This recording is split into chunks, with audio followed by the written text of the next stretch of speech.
Today we're going to be talking about Erin's Law. Illinois schools by law under Section 105 ILSCS 110.3 are required to teach sexual assault education in all secondary schools.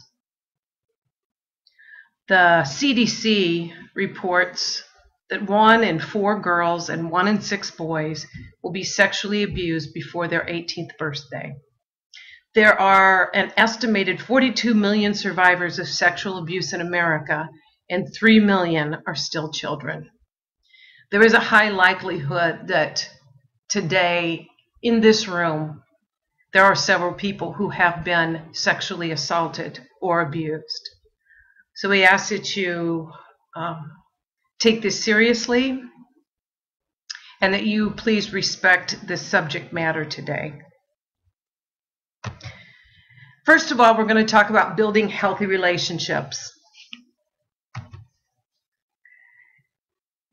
There are 3 main ways to build healthy relationships. If you would look on your worksheet, under Roman numeral number 1 is communication. Under Roman numeral number 2, so you'll skip down to about the middle of the page, write cooperation. And then if you would find Roman numeral number 3, compromise. And we're going to talk about each one of these. Go back up to communication. It's the key for building healthy relationships, and this is the process of sharing information, thoughts, and feelings. So number 1 is feelings. There are 3 main types of communication. Number 2 on your sheet is passive, holding back true feelings and just going along with the other person. You're not being honest and forthright with your feelings, but you're just trying to please the other person. The next one, number 3 on your sheet, is aggressive. And that would be just the opposite. It would be communicating opinions and feelings in a way that seem threatening or disrespectful. In this type of communication, you're trying to dominate the other person. And then the third one, which is actually number 4 on your worksheet, is assertive. And this is a balance. This is standing up for yourself while expressing your feelings in a way that does not threaten others.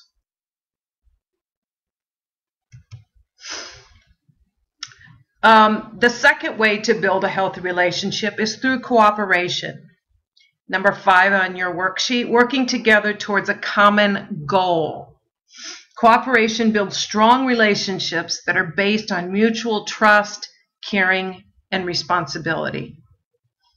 You should be able to identify cooperation in a positive relationship.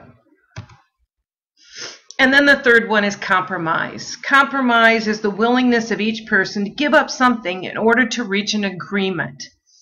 In a compromise, usually both people give up something and also receive something in return. When you are willing to compromise, it shows the other person how important the relationship is to you. So if you are currently in a relationship, it can be a boyfriend, it could be just a friend, it could even be in your family. You should be able to see evidence of these 3 types of ways of building healthy relationships, which is communication, cooperation, and compromise. Now we're going to move to the more negative side of relationships, and we're going to be talking about dating violence and sexual assault awareness.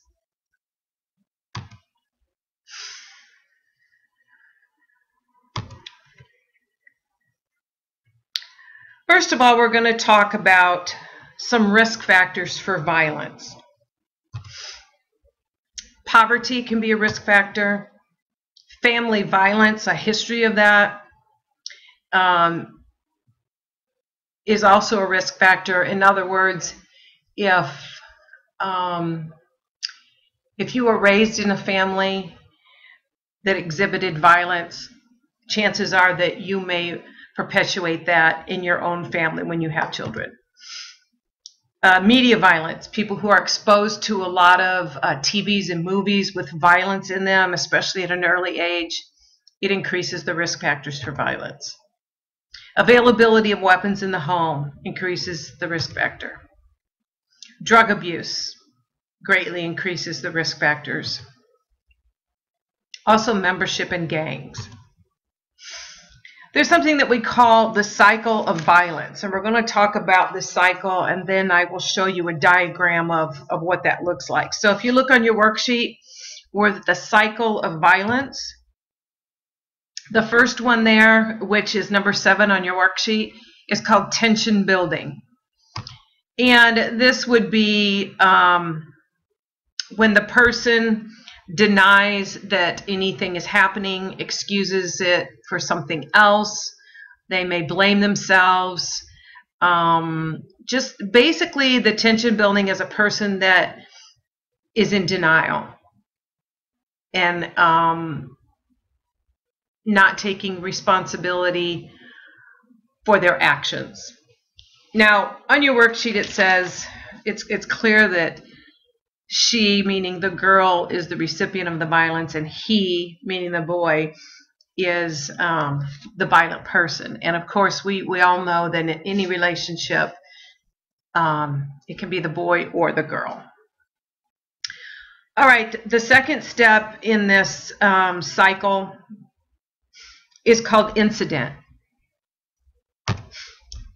And in this portion of the cycle of violence,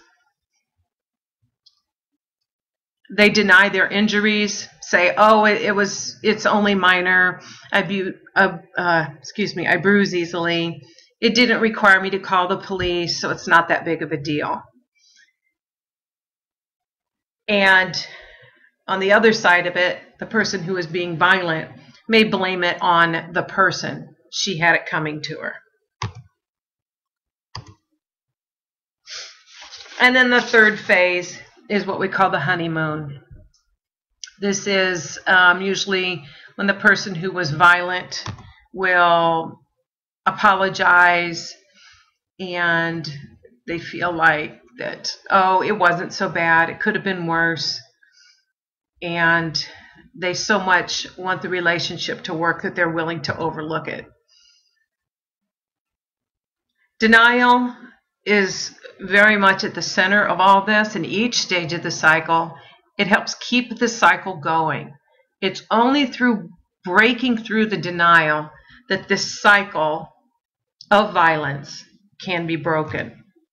And here's a diagram of actually what the cycle looks like. So we have the tension building right here. And then on this side, we have the batterer, in other words, the person who is perpetuating the violence. Some characteristics: moody, sullen, nitpicking, tries to isolate the person. And then her response over here, attempts to calm him, nurturing, those kind of things. Then the second one, the acute incident. Like what is happening right now. The batterer, it may be hitting, choking, humiliation, imprisonment, rape, all these different things. Her response: protects herself any way she can. Police can be called by her or neighbors, tries to calm him down. And then in the honeymoon stage, the batterer, begs for forgiveness, promises to get counseling. Her response: agrees to stay and take him back.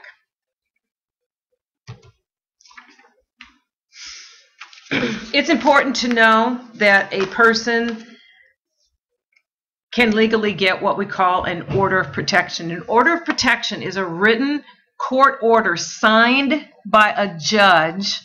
If you're looking at number 10, signed by a judge, prohibits a household or family member from abusing another household or family member. Sometimes people think that an order of protection is only for people outside of the family, but it is also to protect family members. Abuse usually means physical violence, like slapping, punching, shoving, hitting, grabbing, kicking, choking, and pushing. It can also mean threatening to be violent. I'm going to kill you. something like that, harassing someone, like threatening to take your child or hiding your child, repeated phone calls, intimidating someone, scaring them, or making them watch while someone else is being abused, or preventing another adult from going and coming as they please. So an order of protection is a legally binding document. Some questions you might ask yourself. If you're in a relationship, are you afraid right now? Are you unsure of what will happen when your partner comes around? Are you living in a constant state of fear and anxiety, like you're walking on eggshells because you don't know what to expect? Are you trying to be perfect to avoid a verbal or physical fight? Do you avoid seeing other people and or going to work because you don't want anyone to know about your injuries? Are you fighting to save a relationship and family, but losing yourself in the process?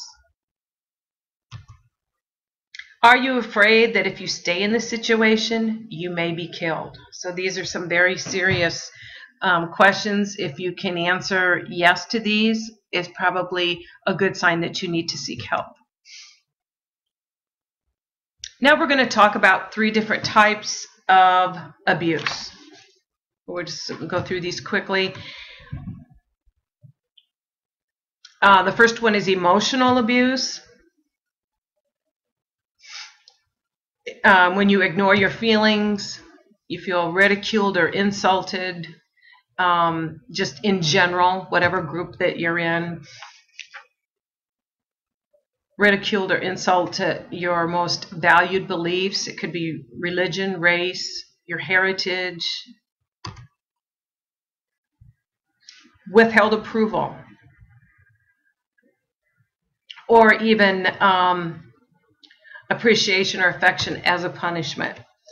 Continually being criticized, calling names, you're a loser, you'll never amount to anything. That can be a type of emotional abuse. Insulted, trying to drive friends and family away from you. Humiliated in public or private. That is a type of emotional abuse. Being shunned or refused to socialize with you. Kept you from working, controlled your money, made all the decisions for you is an emotional abuse.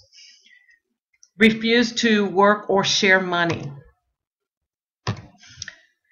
Some more things for emotional abuse. Took your car keys or money away. Threatens to leave you or tells you to leave. Threatened to hurt you or your family. Punished or deprived the children, like if you were in a family situation when they were angry at you. Threatened to kidnap children. Told you about affairs to hurt you. Abused pets in order to get back at you. Harassed you about affairs they imagined you are having. Manipulation with lies and contradictions. The second type of abuse is physical abuse. Sometimes physical abuse is a little more easily identified. Push or shove, held you to keep you from leaving, slapped, bit, kicked, choked, hit, punched, thrown things at you, locked you out of the house, abandoning you in dangerous places, refused to help you when you're sick, injured, or pregnant, subjected you to reckless driving. You're in the car, you can't get out, and you're afraid. Rape, threatened to hurt you with a weapon. And the third type of abuse is sexual abuse. If the person makes demeaning remarks about women or men,